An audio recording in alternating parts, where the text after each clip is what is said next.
Olá, vamos trabalhar hoje com uma escritora chamada Miriam Alves, uma escritora negra que está conosco há muito tempo nessa estrada da escrita literária, com poesia, teatro, contos, né? Integrou o grupo Quilomboje de Literatura de 1980 a 1989, foi um grupo muito importante, responsável pela produção dos Cadernos Negros.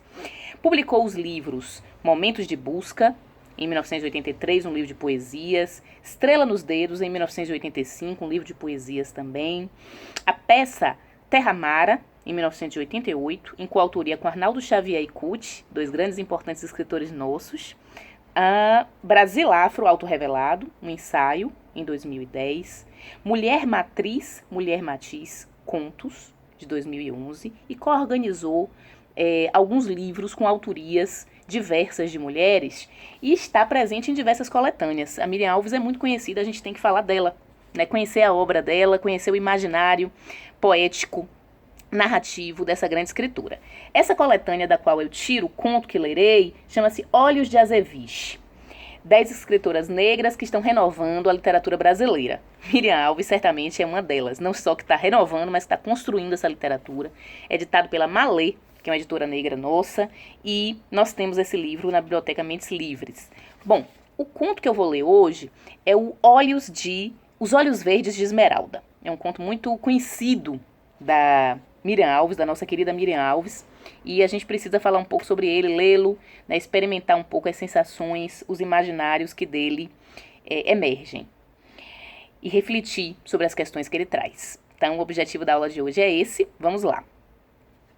Uma noite inteira com a família e os amigos. O desejo crescia, o controle mantido com muito esforço. As roupas colavam-se ao corpo na dança solta e toda sensual do rebola aqui, rebola ali. Riam, reuniões de família, churrasco para comemorar o estar vivo. Esmeralda e Marina participavam animadamente das brincadeiras familiares, ver quem fazia as acrobacias mais escrachadas nas danças, e recebiam os olhares dos primos e dos amigos, dos primos que sugeriam paqueras, elas fingiam não perceber. Eles as admiravam como mulheres gostosinhas, independentes, donas cada uma de um apartamento equipado, o que inspirava nos rapazes a fantasia de só ir chegando e ficando. Apesar da azaração, ninguém se atrevia a ir mais longe do que os gracejos insinuantes. Tipo raro de mulher, Esmeralda alta, farta nas pernas, bundas e coxas, cabelos alisados e pintados em acaju escuro. Na pele, uma singular tonalidade ocre amainado, que exposto ao sol adquiria um dourado inquietante. Os grandes olhos verdes de Esmeraldas, um detalhe físico que com o passar do tempo atribuiu-lhe o codinome, que tomou o lugar de Julita, seu nome de registro, que nem ela às vezes lembrava. Seus olhos, estrelas binárias brincando com a tonalidade de verde das pedras preciosas que no passado rendeu-lhe o apelido de ET e que a perseguiu até conhecer Marina na festa de confraternização no campus da universidade. Marina, mineira de Diamantina, corpo alto, esguio, busto pequeno, cintura bem acentuada, quadril médio, pernas e mãos longas, cílios longos, emoldurando 2 pérolas negras de luz hipnóticas, que fitavam o mundo com arrogância, melancolia e com o mistério de alguém que conhece segredos que não ousa contar. Mas o que mais atraía nela eram seus lábios, contornados pelo cinzel esmerado da natureza, evidenciando as formas carnudas e densas. Elas conheceram-se na festa de confraternização dos calouros, na universidade. Sentiam-se sóis, deslocadas daquele ambiente. Esmeralda, a um canto, observava, em meio às preocupações de encontrar forma de se manter, por 4 anos naquela cidade. Olhava sem ver. Marina, tímida, porém queria conhecer as pessoas e fazer amigos. Reparou do outro lado, entre os calouros, uma aparentemente assustada. Foram os olhos verdes Esmeralda, de Julita, que atraíram Marina. Dirigiu-se até a menina, apresentou-se e, para vencer a inibição, falou sem parar o que lhe veio à cabeça. Elogiou os olhos da menina. Situações de vida parecidas fizeram plano de ajuda mútua. Foram morar juntas para dividir as despesas. Conseguiram empregos modestos, garçonete. Esmeralda, frentista de posto de gasolina, Marina. Mantinham-se numa economia doméstica rigorosa, sem esbanjamentos, lazer limitado à televisão, à música, à leitura e um cinema de vez em quando. Ao final do primeiro ano de vida em comum, a amizade evoluiu para um amor irresistível, inseparável e secreto. Quem se declarou? Não se sabe. Foi um ir acontecendo e pronto. Passaram a ficar mais tempo em casa. O amor ultrapassou os tempos de estudantes. Final do curso, voltaram à casa dos pais, firmaram-se profissionalmente. Amigas há tempos, as famílias acostumaram-se a verem-nas sempre juntas, unha e carne. Finais de semana na praia, viagens de férias, ninguém da família desconfiava da verdade da amizade que as uniam e elas acreditavam nisso. Mantinham-se discretas, não moravam juntas para evitar constrangimentos. Quando a saudade aumentava, inventavam uma viagem por qualquer motivo e, à vontade, se amavam como nas primeiras noites do casamento. Hoje, o desejo de acariciarem-se em público, como todo casal apaixonado, apoderava-se das duas, ameaçando o segredo e a discrição. Os olhares que trocavam continham o calor de um abraço, a entrega de um beijo, a suavidade e as delícias das mãos indo e vindo, acariciando, envolvendo. Agora, não mais as algazarras das danças escrachadas, as crianças dormindo, os mais velhos a uns cantos cochilando ou conversando, as músicas lentas românticas dominavam. E os primos e namoradas dançavam agarrados aos beijos. Lá fora, os mais afoitos, aproveitando o escurinho do quintal, iam um pouco mais além. Nesse clima, estava difícil para elas manterem o controle, apesar de não gostarem. Foram ao banheiro e beijaram-se, língua com língua, afagaram os cabelos. Esmeralda lambia devagar o pescoço de Marina e, de repente, deram-se conta do lugar onde estavam. Não gostavam de agarra-agarra em banheiro. Não era o clima ideal para um amor cultuado na base do respeito, da cumplicidade, da ajuda mútua, cooperação e entendimentos. Trataram de retirar-se rapidamente da festinha. No caminho de volta, noite alta, Esmeralda dirigia, espalhando o verde do seu olhar sobre o asfalto molhado pela garoa fina. Marina pousava seus olhos pérola negra metálicos na companheira, transmitindo todo o doce desejo e amor que nutria por ela e a excitação que naquela noite havia ficado incontrolável. Ao parar no farol vermelho, Esmeralda, atraída pelo olhar apaixonado da mulher, não resistiu e a beijou demoradamente.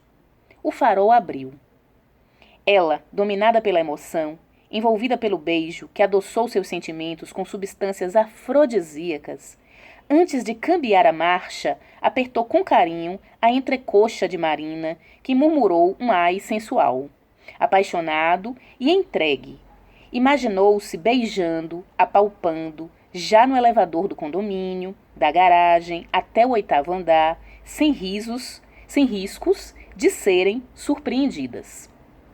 Neste horário, o edifício está silencioso. Os condôminos recolhidos, os porteiros dominados pelo sono e as câmeras de vigilância desligadas. Perdida em pensamentos, engatou desajeitada a primeira e fez cantar os pneus no asfalto molhado. Viu-se seguida por uma viatura policial, sinalizando para que encostasse e parasse. Pensou, droga, logo hoje? Parou. Distração ou instinto, segurou a mão de Marina, acariciando-lhe a perna com um carinho protetor. O sargento percebeu o gesto ao cercar-se do carro. Ela recolheu rapidamente a mão, retraindo-se. Temos 2 machos aqui. Ei, este aqui está com lentes de contato verdes, metida americana, hein?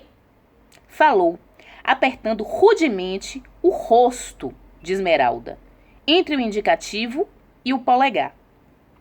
O sargento branco, alto, gordo, cara de bolacha metida na banha, sorriu maliciosamente e com maldade e despeito perguntava-se: Por que ele não conseguia pegar mulheres? Estas duas sapatas filhas da puta ali na sua frente não eram feias, apesar de negras. Ele odiava as sapatas. Estavam sempre com uma gostosa do lado. Odiava os negros também, principalmente os famosos. Estavam sempre acompanhados por loiras de fechar o sinal e mais umas tantas correndo atrás. A carteira? Esmeralda apresentou os documentos. Correto. Por que o boizinho acelerou ao ver a gente? Tem culpa no cartório ou tem medo de macho de verdade? O tom das palavras ameaçava, prenunciava a violência. Ela apressou-se a responder, temerosa, afirmando não ter visto a viatura policial. Só estava seguindo seu caminho. Mal terminou a frase, o sargento, que esperava um motivo para pegá-las, não tendo, foi a si mesmo. Retirou-a do carro, colocou-a no camburão e ali mesmo passou a violentá-la. Não gosta de homem, não é? Vou fazer você gostar. Nunca conheceu um, não é? Você vai sentir o que é bom. Gritava ele brutalmente. Espancou-a, desfechando golpes no rosto, na altura dos olhos. Rua vazia, ninguém viu. Quem viu, fingiu não ver. Esmeralda, boca tampada pelas mãos gordas e cebosas do policial, a língua viscosa com cheiro e gosto de cigarros, conhaque barato, maconha, lambia-lhe os dedos verdes, como querendo sugá-los. Marina, imobilizada por outros 2 policiais, chorava em desespero, obrigada a assistir ao seu grande amor ser barbaramente possuído e violentado. Chorava impotente, sem nada poder fazer. A autoridade gritava: veja o que um homem faz com uma mulher, sapata de merda. Chore. Chore não. Vai chegar a sua vez. Não vou gastar tudo com ela não, pode esperar. Saiu de cima de Esmeralda. Olhando para os policiais que seguravam Marina, ordenou: comam também. Depois tem esta aí de sobremesa. Agora era a vez dele segurar Marina, enquanto Esmeralda, já sem forças, era novamente molestada pelos outros 2. Revolta, dor alucinante dominou Marina. Pensou em matar, em morrer, em gritar, mas nada podia fazer, só sofrer. Quando a cena se inverteu, sendo ela a vítima das sevícias, já não sentia nada. Esmeralda, quase desfalecida, obrigada a assistir a tudo, misturava lembranças. Ajeitando as calças com um sorriso imbecil no rosto de fera predadora e satisfeita, o sargento, já dentro da viatura, gritou: suas negras nojentas! Sapatas filha da puta, não gostaram? Vão reclamar no inferno. Dizem que, quando o sofrimento é muito, o espírito se ausenta para amenizar a dor. Quando o horror acabou, ficaram ali na avenida um bom tempo, desamparadas, enquanto clareava o dia. Sem reação, abraçadas, compartilhavam angústia e revoltas, mudas perante tudo. Um processo correndo sem testemunhas, o vexame do corpo de delito e a vida continua. Esse conto violento de Miriam Alves, cruel, da escritora Miriam Alves, esse conto negro que fala da crueza da vida a partir da experiência de uma perspectiva feminina e feminista negra, fala para nós de algumas dessas experiências de violência que são executadas contra os corpos de mulheres, contra as subjetividades de mulheres, os desejos de mulheres, as formas de vivência diversas, né, que mulheres negras podem escolher ter, que mulheres podem escolher ter. Nesse caso específico, uma violência contra mulheres lésbicas, né? Uma violência racista, uma violência sexista, LGBTfóbica, como a gente chama, né? Mas em vários planos. Então, a primeira pergunta que eu gostaria que vocês respondessem, ou a primeira questão sobre a qual eu gostaria que vocês escrevessem é: quantas violências são executadas neste conto contra essas mulheres, Marina e Esmeralda? né? Mas não começa aí da viatura dos policiais, não. A começar da festa. Antes da festa, a começar do fato delas terem que esconder das suas famílias e da sociedade a sua relação de casal. Quantas violências e quais violências Marina Esmeralda sofrem ao longo dessa história, no tempo passado, no tempo presente da narrativa, né? Essa é a primeira pergunta. A outra pergunta é a seguinte: elas têm que parar nesse sinal? Por que uma viatura de polícia exige que elas estacionem? Diagnosticado pelos policiais que elas já estavam com a documentação correta, que não havia nenhuma irregularidade do ponto de vista legal, assim mesmo, eles exigem que elas saltem do carro. E acontece a cena do estupro, uma cena de estupro coletivo.